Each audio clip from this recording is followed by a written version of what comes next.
ఈ రోజు నేను నా బిడ్డ ప్రాణాలతో ఉన్నామంటే చంద్రబాబు గారు మీడియాగా కారణం. స్పందించాల్సిన గవర్నమెంట్ స్పందించలేదు, రక్షించాల్సిన పోలీసులు నా బిడ్డ పరిస్థితి ఇలా చేశారు. పోలీసులకు ఒక విధంగా థ్యాంక్స్ చెప్పాలి.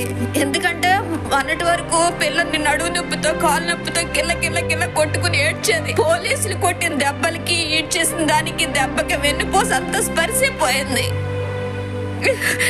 ఒక దివ్యాంగురాలికి ఆంధ్రప్రదేశ్ లో జరిగిన ఘనకార్యం ఇది. 300-400 మంది పోలీసుల నన్ను ఒక దివ్యాంగురాల్ని ఈడ్చుకెళ్ళడానికి వాడికి సిగ్గనిపించి ఇట్లా ఎందుగా చదివారు ఐఏఎస్లు ఐపీఎస్లు.